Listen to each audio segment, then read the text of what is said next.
আল্লাহ পাক কোরআনে বলেন ইন্না ইদ্দাতাশ শুহুরি ইনদাল্লাহি 12 শাহরান ফি কিতাবিল্লাহ ইয়াওমা খালাকাস সামাওয়াতি ওয়াল আরদা মিনহা আরবাআতুন হুরুম যালিকাদ দীনুল কাইয়্যিম ফালা তাযলিমু ফীহিন্না আনফুসাকুম ওয়া কাতিলুল মুশরিকিনা কাফাতান কামা ইউকাতিলুনাকুম কাফা ওয়া আলামু আন্নাল্লাহা মাআল মুত্তাকিন।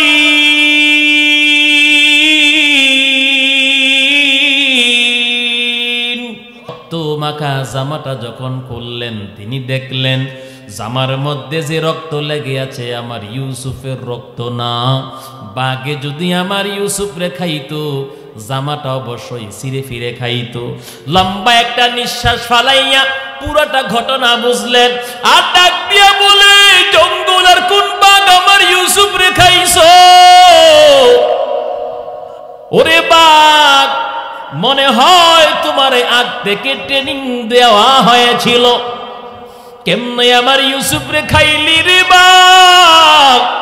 জামাটা পর্যন্ত কোনো একটা দিক দিয়েও ছিললি না।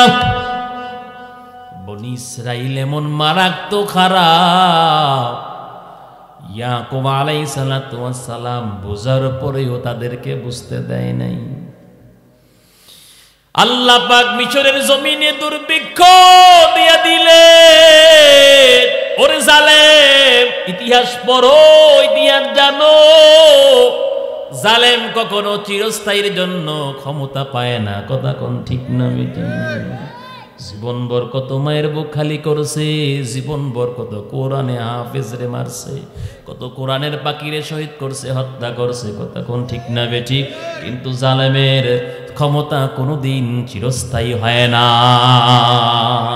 তোরে ঠান্ডা বানাইয়া আমারে আপনারে লালন পালন কইরা এত বড় করলো।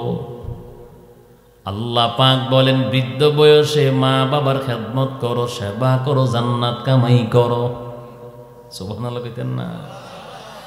মায়ার নবী, রহমতের নবী, সরওয়ারে দু আলম, সিয়াসিত্তার সমস্ত হাদিসের কিতাবের মধ্যে হাদিসটা আছে, মিশকাত শরীফের লম্বা হাদিস।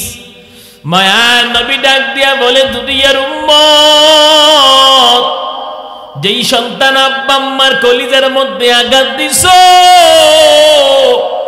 মা বাবার কলিজা যারা চৌচির করছ, আল্লাহ পাক বলেন ও সন্তান, তুমি যত বড় হাফেজ, আলেম, মুফতি, মুহাদ্দিস, মুহতামিম হও না কেন, সন্তান মা বাবার কলিজার মধ্যে আঘাত দিয়া যত বড় আলেম হও না কেন, ইমাম হও না কেন, মেম্বার, চেয়ারম্যান, ডাক্তার, ডক্টর, কবি, সাহিত্যিক, বিজ্ঞানী হও না কেন, আল্লাহ নবী বলেন যত বড় হাজি সাহেব হও না কেন, তাহাজ্জুদ গুজারি বান্দা হও না কেন, আল্লাহ নবী বলেন খানে কাবার ইমাম যদিও হও, আমার আপনার মায়ার নবী বলেন উম্মত, আল্লাহ পাক ওই সন্তানের একটা ইবাদত কবুল করবে না। নামাজ পড়া কপালের মধ্যে দাগ ফালাইয়া দিলেও আল্লাহ পাক একটা সিজদাও কবুল করবে না। আল্লাহ পাক বলেন মা বাবার সাথে আগে লাইনটা ক্লিয়ার করো, পরিষ্কার করো। মা বাবার খবর নাও। ও হাজি সাহেব, মা বাবার খবর নাও। 10 বছর বাইতুল্লাহ ঘুরে হজ করে কলিজায় শান্তি নাই। তামাম বাইতুল্লাহ ঘুইরা একজন আল্লাহর ওলিরে বাইর করলো, কয় হুজুর 10 বছর হজ করে কিন্তু আত্মার মধ্যে কোনো শান্তি নাই, ব্যাপার কি জানি না। 2 রাকাত নামাজ পড়া মুরাকাবা মুশাহাদা কইরা কয় যা বুঝলাম তোমার মা বাবা আসেনি? কয় আছে। কয় যোগাযোগ আসেনি? 10 বছরে কোনো যোগাযোগ নাই। আল্লাহর ওলি কয় জীবনভর যদি বাইতুল্লাহ হজ করো, তওয়াফ করো, তোর হজ কবুল হবে না। তাড়াতাড়ি বাড়িতে যাও, মা বাবার সাথে সম্পর্কটা জোড়া লাগাও। নবীর উম্মত যেই মা বাবার মাধ্যমে জমিনের মধ্যে আসছেন, ওই মা বাবা যদি পাগল হয়, ছাগলও যদি হয়, মায়ার নবী বলেন ভরণ পোষণের দায়িত্ব তোমার উপর ওয়াজিব। কার উপর? সন্তানের উপর। কার উপর? রাত্র 12টা 1টার সময় যখন রাস্তা দিয়ে চলাফেরা করি, কত আল্লাহর বান্দা দাড়ি পাকাওয়ালা বৃদ্ধ মুরব্বী দেখা যায় 10টা টাকার জন্য দাঁড়াইয়া থাকে, রিক্সা চালায়, অটো চালায়। অবশ্যই তাদের 2-4টা সন্তান আছে না নাই? নবীর উম্মত, মা বাবার কাছ থেকে দোয়া নাও, জীবনটা সুন্দর করে পরিচালনা করো। আজকে আপনাদের সামনে বৈশা কথা বলি, প্রতি রাত্র প্রতিনিয়ত কথা বলি। দেশের বাহিরেও 8 থেকে 9টা বছর বয়ান করলাম। ভারতের জমিনে আসাম এমন কোনো রাজ্য নাই আমি সফর করি নাই।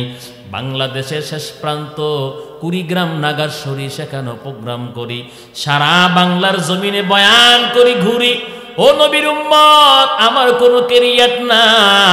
আল্লাহর কসম, আমি 100 থেকে 200 বিশ্বাস করি। আমার মা বাবার নামাজের, তাহাজ্জুদের, চোখের পানি, দোয়া, আমার উস্তাদদের দোয়া, মুরব্বীদের দোয়া। জীবনে যদি কেউ ভালো কোনো জিনিস উপার্জন করছে, পাইছে, অবশ্যই মা বাবা তাহাজ্জুদের মুসল্লা ভিজাইছে চোখের পানি দিয়া, মুরব্বীরা তার জন্য দোয়া করছে, অবশ্যই উস্তাদরা তার জন্য দোয়া করছে। কথা কোন ঠিক না বেঠি? ঘুমের বিছানায় মা বাইজিদের কাছে পানি চাইলো, বাইজিদ গলাটা শুকাইয়া গেছে, পানির ব্যবস্থা কর। ছোট্ট বালক বাইজিদ পানি নিয়ে চাই না দেখে মা আবার ঘুমাইয়া গেল। বাইজি চিন্তা করে, মা তো প্রতি রাত্র তাহাজ্জুদে নামাজ পড়ে, এখন আমি যদি ডাক দিয়া ঘুম ডিস্টার্ব করি, তাহাজ্জুদের সময় উঠতে মায়ের কষ্ট হবে। ছোট্ট বাইজি পানি হাতের মধ্যে নিয়ে চিন্তা করে, যদি আবার পানি রাইখা ঘুমাই, মা ওইটা পানি না পাইলে কষ্ট পাবে। বাইজিরে বুঝতামি এদিক সেদিক চিন্তা ভাবনা কইরা পানির পেয়ালাটা, পাত্রটা হাতের মধ্যে নিয়ে মায়ের শিয়রে দাঁড়াইয়া আছে। মায়ের যখন তাহাজ্জুদ নামাজ পড়ার সময় হয়, বাইজিদের মা চোখ খুইলা তাকায়া দেখে ছোট্ট বালক বাইজির শীতের রাতে থরথর করে কাঁপতেছে। ছোট্ট সন্তানটা শীতে গভীর রাতে থরথর করে কাঁপতেছেন। পানি পান করা ভুলে গিয়া বাইজিদকে একটা টান মেরে বুকের সাথে জড়াইয়া উযু বানাইয়া তাহাজ্জুদের মুসল্লায় বইসা 2টা হাত আল্লাহর দরবারে উঠাইয়া দোয়া করে, ও মালিক, তুমি আমার ছোট্ট বালক বাইজিদকে ওলি হিসাবে কবুল কইরা নাও। বলেন তো, বাইজিদের মায়ের দোয়া কবুল হইছে নি? মাত্র 1 গ্লাস পানির বিনিময়ে এত বিশাল দোয়া পায়া গেল, আল্লাহ দোয়া কবুল করলেন। এই কনকন শীতের মধ্যে ও হোমনার যুবক, ও পর্দার অন্তরের মা, যারা বর্তমানে স্বামীর সংসার করতেছেন, স্বামীর বাড়িতে আছেন, শ্বশুর শাশুড়ির সাথে আছেন গো মা, শ্বশুর শাশুড়িকে মাথার বোঝা মনে করবেন না। মুরব্বীদের কাছ থেকে দোয়া নেন, খেদমতের মাধ্যমে দেখবেন আল্লাহ আপনার সম্মান বাড়াইয়া দিবে। আজ এই কোন কোন শীতের মধ্যে বৃদ্ধ মুরব্বী বাবারা 5 ওয়াক্ত নামাজ পড়ার জন্য ঠান্ডা পানি দিয়ে উযু করতে কষ্ট হয়। ও মা, আপনার বাবা নাই, আপনার বাবা যদি থাকতেন অবশ্যই আপনার বাবার জন্য 5 ওয়াক্ত নামাজের সময় গরম পানির ব্যবস্থা করতেন। কিন্তু আপনার শ্বশুর বাবারে নিজের আপন বাবা মনে কইরা ওযুর সময়, গোসলের সময় গরম পানির ব্যবস্থা কইরা দেন। আপনার শ্বশুর শাশুড়ি ঠান্ডা খাবারটা খাইলে শরীরের মধ্যে কম্পন সৃষ্টি হয়, ঠান্ডা শীতে শরীরটা থরথর করে কেঁপে ওঠে, খাবারগুলো একটু গরম করিয়া দেন। আপনার বৃদ্ধ শ্বশুর শাশুড়ি নামাজ পড়িয়া যদিও সবার জন্য দোয়া করে হঠাৎ, কিন্তু দেখবেন আপনি যদি প্রতিনিয়ত খেদমত করেন, আপনার নামটা ওনার জবান দিয়ে বের হয়ে যাবে। কথা কয় না। আপনার নামটাও কিন্তু ওনার জবান দিয়ে আল্লাহর কাছে বের হয়ে যাবে। উনি আপনার জন্য দোয়া করবে, আল্লাহ আমার পুত্রবধূ আমার জন্য খাবার গরম কইরা দেয়, পানীয় গরম কইরা দেয়। আয় আল্লাহ তুমি তারে দুধে ভাতে খাওয়াইয়া নিও। আল্লাহ পাক যদি এই দোয়াটা, আমির সংসার ছেড়ে অন্যত্রে যাওয়া লাগবে না। কথা কয় না। বাইজিদ রহমাতুল্লাহি আলাইহি মায়ের দোয়া পাইয়া কত বড় আলেম আল্লাহ পাক তারে দান করলো, কত বড় জ্ঞানী আল্লাহ পাক তারে বানাইয়া দিল। মায়ের দোয়ার বরকতে আল্লাহ পাক কিভাবে কবুল করলেন। যেই বাইজিদ বুস্তামি রহমাতুল্লাহি আলাইহি একটা মাত্র বয়ানে হাজার হাজার ইহুদি কালেমা পইরা মুসলমান হয়ে গেছে। একটা মাত্র বয়ানে হাজার হাজার ইহুদি কালেমা পইরা মুসলমান হয়ে গেল বাইজিদ বুস্তামি রহমাতুল্লাহি আলাইহি। বলবো সেই ঘটনা, শুনবেন। ইহুদিদের বড় একটা সমাবেশ চলতেছে, ইহুদি আলেম বয়ান করতেছে। ছদ্মবেশী বাইজিদ বুস্তামি রহমাতুল্লাহি আলাইহি সমাবেশের ভিতরে ঢুকছে। ঢুকার পর ইহুদি আলেমের জবানটা অটোমেটিক বন্ধ হয়ে গেছে, ওয়াজ করতে পারে না। কারণ তিনি হলেন একজন মুহাম্মদী। যেখানে আলো সেখানে অন্ধকার থাকতে পারে না, যেখানে হক সেখানে বাতিল টিকতে পারে না। কথা বলেন না কেন? হাজার হাজার ইহুদি ডাক দিয়া বলে, ব্যাপার কি? বয়ান কেন বন্ধ করলেন? সমস্যা কোথায়? ইহুদি পণ্ডিত ডাক দিয়া কয়, মনে হয় এই সমাবেশে একজন মুহাম্মদী ঢুকছে, তারে বের করো। যদিও মুহাম্মদী, কিন্তু কোন সাধারণ মুহাম্মদী না। সুবহানাল্লাহ।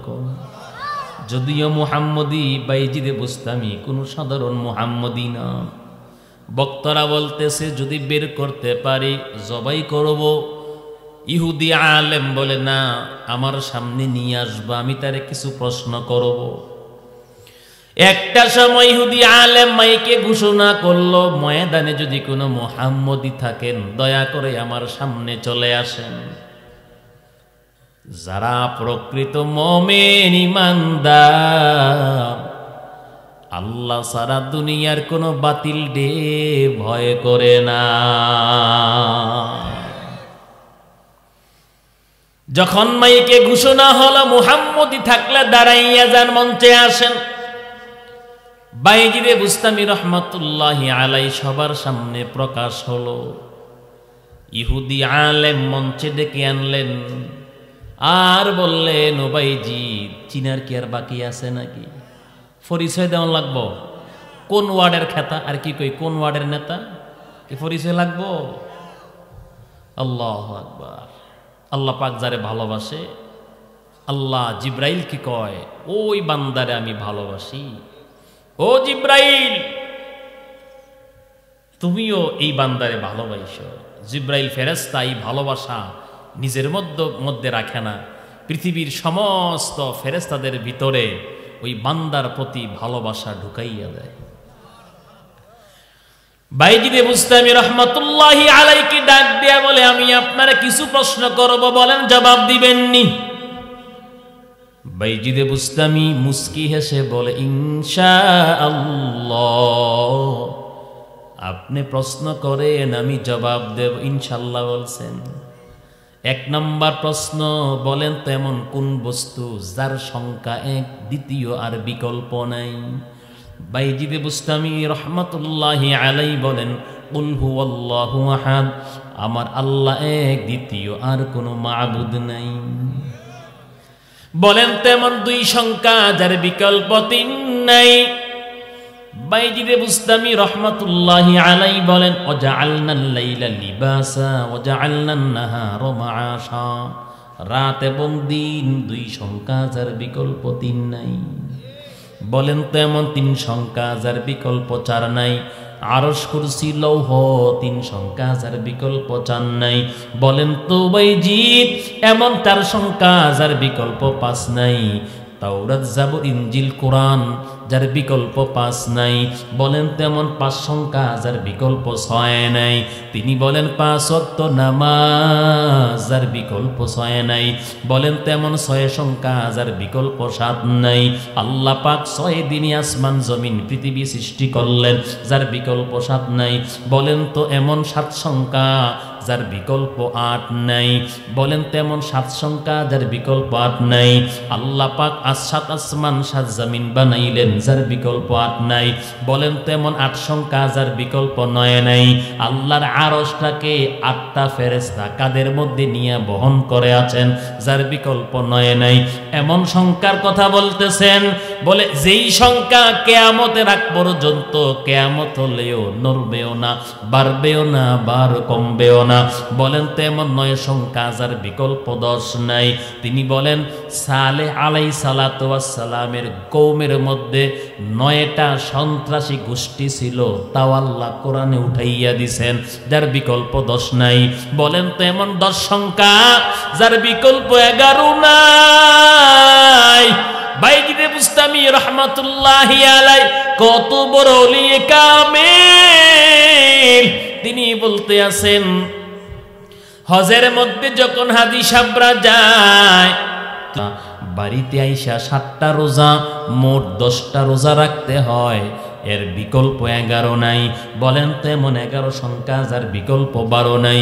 ইউসুফ নবীর 11 ভাই যার বিকল্প 12 নাই। বলেন তেমন 12 সংখ্যা যার বিকল্প 13 নাই। আল্লাহ পাক কোরআনে বলেন ইন্না ইদ্দাতাশ শুহুরি ইনদাল্লাহি 12 শাহরান ফি কিতাবিল্লাহ ইয়াউমা খালাকাস সামাওয়াতি ওয়াল আরদা মিনহা আরবাআতুন হুরুম যালিকা দ্বীনুল কাইয়্যিম ফালা তাযলিমু ফীহিন্না أنفسكم وقاتلوا المشركين كافة كما يقاتلونكم كافة واعلموا أن الله مع المتقين।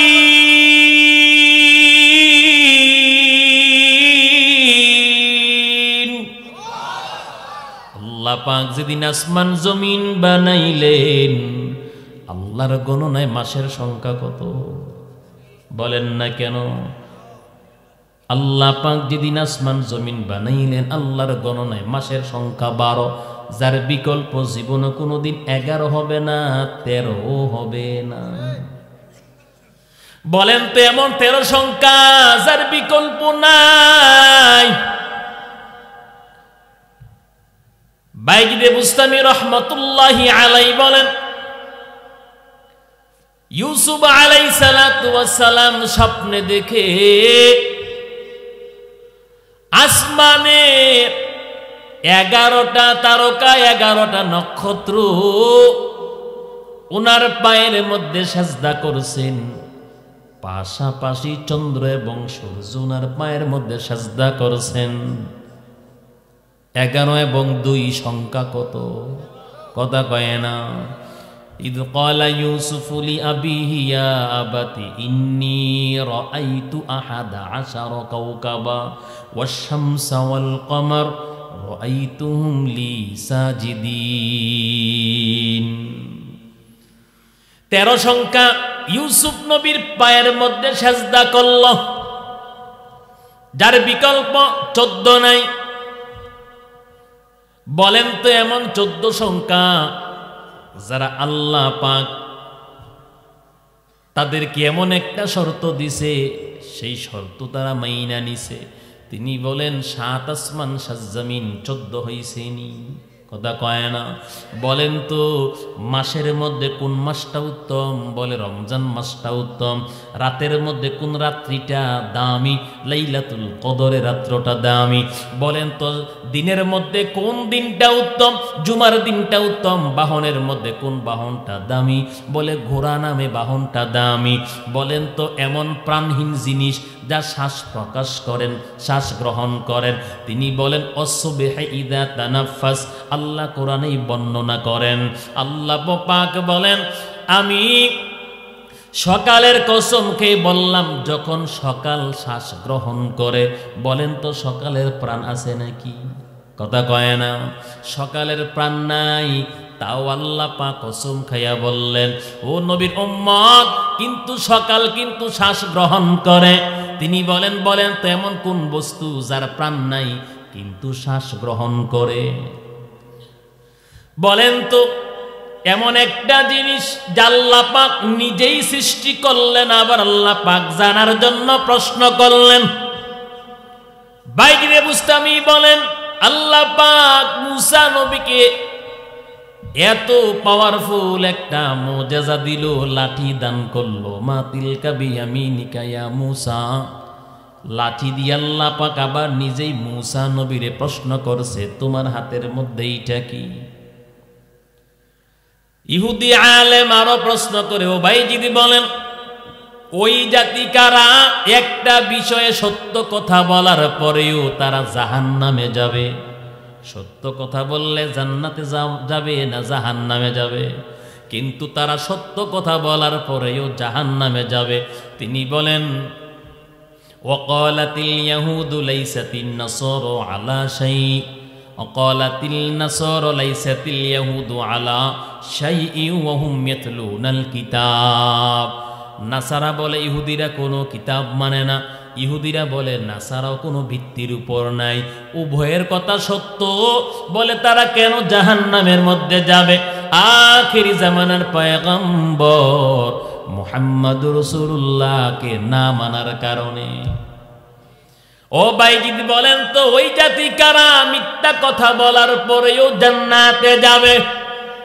বাইজিরে মুস্তামি রাহমাতুল্লাহি আলাইহি তিনি বলেন, ইউসুফ নবীর ভাই 40 বছর আগে আল্লাহ পাক স্বপ্নে দেখাইল, পয়গম্বর আমি আল্লাহ আপনারে ভবিষ্যৎ পয়গম্বর বানাইয়া পাঠাইছি। আল্লাহ পাক 40 বছর আগে স্বপ্নে দেখাইলো 13টা বস্তু ইউসুফ নবীর পায়ের মধ্যে সাজদা করলো। এই স্বপ্নের খবর 10 ভাই শুইনা বিরোধিতা কইরা অন্ধ বন্ধ কূপের মধ্যে ফালাইয়া দিছে বাবার নিকটস্থ হওয়ার জন্য, বাবার সমস্ত সম্পদ গ্রাস করার জন্য। কিন্তু ইয়াকুব আলাইহিস সালাতু ওয়াস সালাম নরম দিলের একজন পয়গম্বর ছিলেন। সন্তানের জন্য এমন কাঁদা কাঁদেন, তিম রক্ত মাইখা বাবার কাছে গিয়ে একটা নাটকীয় কান্নার অভিনয় কইরা লইয়া ফেলল। আর যখন কান্না কইরা কয়, বাবা পারলাম না ছোট ভাই ইউসুফরে বাঘ থেকে বাঁচাইতে, পারি নাই বাবা ইউসুফকে বাঘের মুখ থেকে বাঁচাইতে। জঙ্গল আর ক্ষুধার্ত একটা বাঘ আমগো ছোট্ট ভাই ইউসুফ রেখে ফেলেছে। ইয়াকুব আলাইহিস সালাতু ওয়াস সালাম বলে, আমি তো আগেই তোমাদেরকে নিষেধ করেছিলাম আমার সন্তানকে নিও না। বাবা ডাক দিয়া কয়, আমার সন্তান ইউসুফ রে বাঘে খাইছে, কোনো প্রমাণ আছে, দলিল আছে? এবার যেই জামার মধ্যে কৃত্রিম রক্ত মাখা ছিল, জামাটা পয়গম্বর ইয়াকুব নবীর সামনে উপস্থাপন করলো, এইভাবে ধরল। ইউসুফ আলাইহিস সালাতু ওয়াস সালামের গায়ের জামাটা যখন বাবা ইয়াকুব নবীর হাতের মধ্যে নিলেন, হাতের মধ্যে নেওয়ার পর রক্ত মাখা জামাটা যখন খুললেন, তিনি দেখলেন জামার মধ্যে যে রক্ত লেগে আছে আমার ইউসুফের রক্ত না। বাঘে যদি আমার ইউসুফ রে খাইতো, জামাটা অবশ্যই ছিঁড়ে ফিরে খাইতো।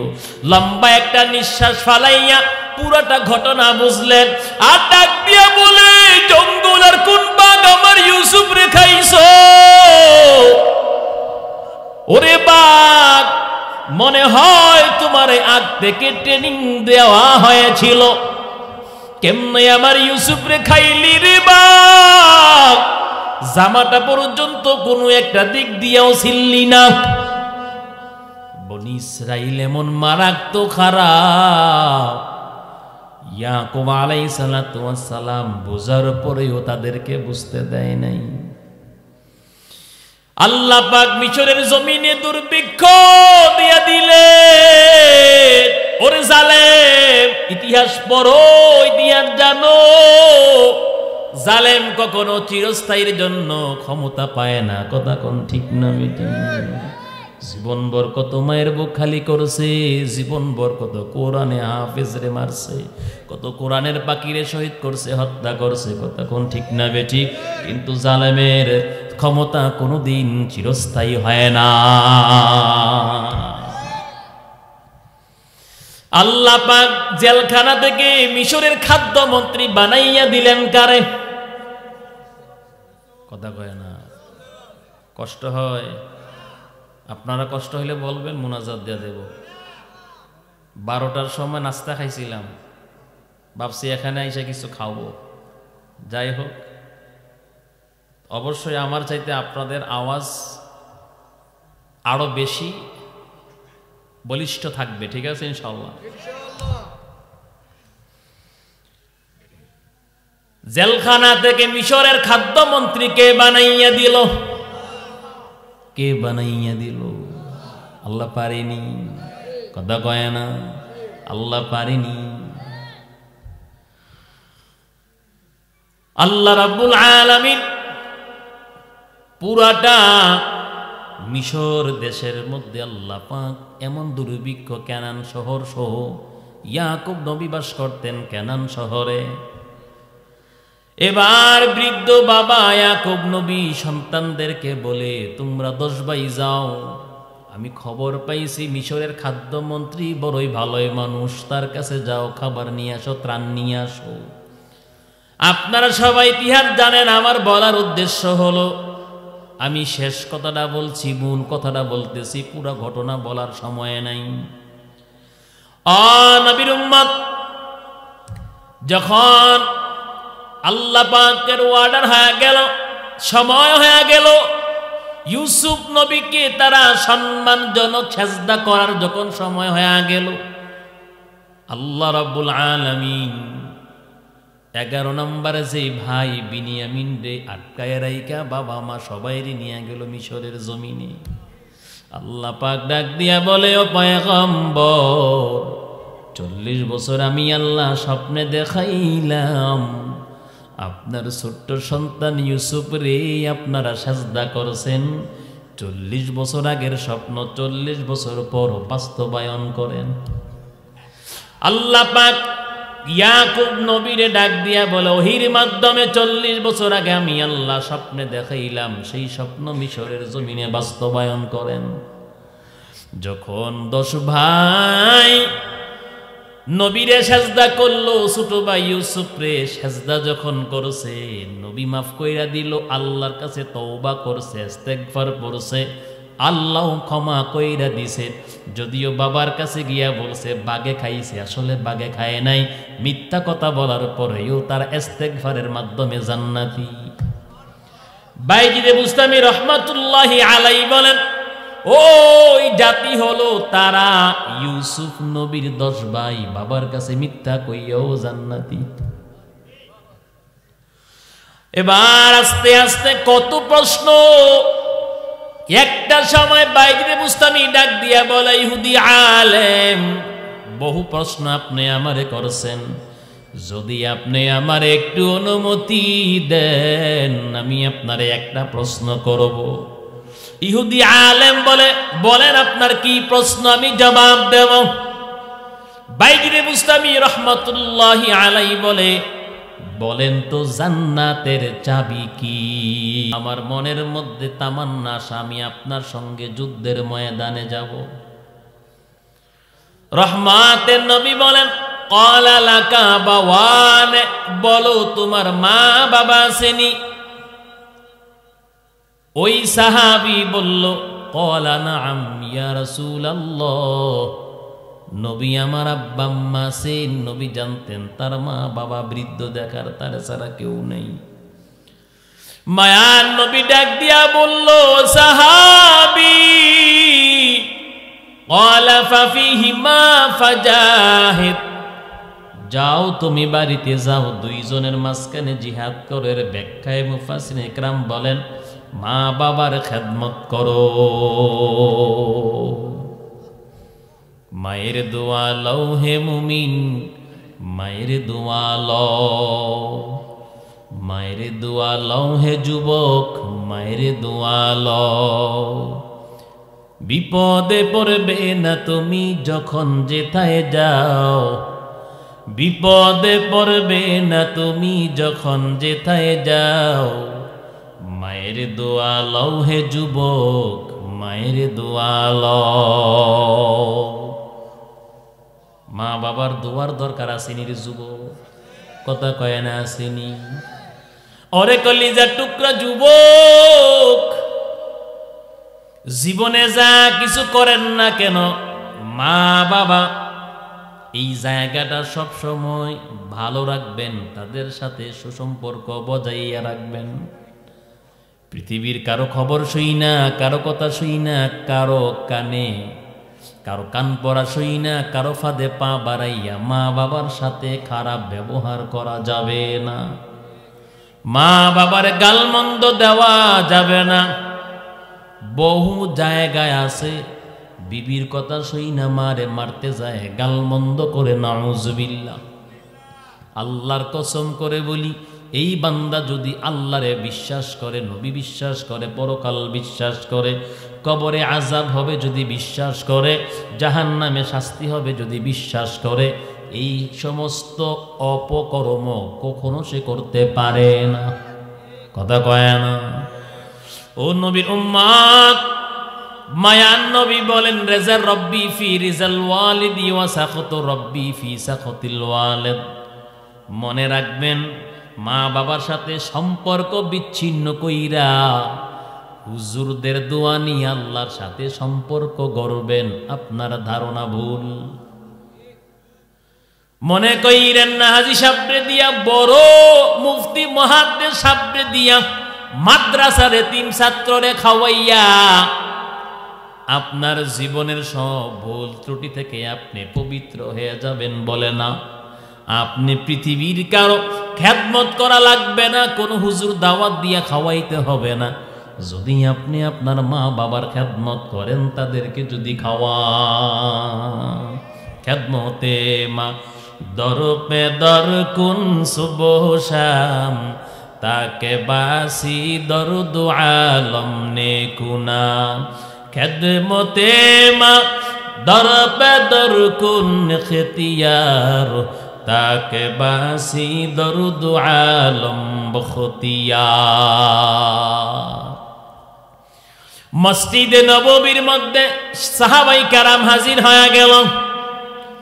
আব্দুল্লাহ ইবনে আব্বাস রাদিয়াল্লাহু তাআলা আনহু হাদিস বর্ণনা করেন, রহমতের নবী সাহাবাদেরকে ডাক দিয়া বলে, সাহাবারা, তোমরা যদি তোমাদের মায়ের চেহারার দিকে রহমতের দৃষ্টি, মায়ের নজর, তাকানোর মধ্যে কিন্তু পার্থক্য আছে। কথা কোন ঠিক না বেটি? মিনা পাহাড়ে ইব্রাহিম আলাইহিস সালাতু ওয়াস সালাম যখন ইসমাইলের গলার মধ্যে ছুরি লাগাবে, ছোট্ট বালক ইসমাইল চন্দ্রের চাইতে সুন্দর, বাবার ডাইকা কয়, বাবা, যেহেতু আল্লাহর হুকুম আমার কোনো অসুবিধা নাই, তবে যেহেতু আমি আপনার একমাত্র সন্তান, কারণ বৃদ্ধ বয়স আল্লাহ পাক আমারে আপনার ঘরে পাঠাইছে, আপনার সন্তান বানাইছে, অতএব আল্লাহর পালন করতে গিয়ে যদি আপনার চোখের দৃষ্টি আমার চেহারার দিকে পড়ে, আমার চেহারার উপর পড়ে, অবশ্যই বাবা আপনার হাত শীতল হয়ে যাবে, ছুরিটা লাগাইতে পারবেন না, আপনার মায়া লাগবে রে বাবা। এই জন্য আপনি কাপড় দিয়ে আপনার চোখগুলো বাইরা নেন। মায়ার নজর আছে না নাই? ছোট্ট সন্তান বাবা বাজারে রওনা হইছে, ডাক দিয়ে কয়, বাবা, আমার জন্য কিন্তু মজা না নিয়া বাড়িতে আসবা না। আমার আপনার মায়ার নবী ডাক দিয়া বলে, দুনিয়ার উম্মত, মায়ার নজরে যদি একবার মায়ের চেহারার দিকে তাকাও, আল্লাহ পাক তোমার আমল নামায় একটা বড় হজের সওয়াব দান করবেন। ভিন্ন একটা riwayate আছে, একটা বড় হজ আর একটা উমরা হজের সওয়াব আল্লাহ আমল নামায় দান করবে। সাহাবার ডাক দিয়া বলল, ইয়া রাসূলুল্লাহ, ইয়া হাবিবাল্লাহ, পয়গম্বর, যদি আমরা দৈনন্দিন, কারণ আপনারা জানেন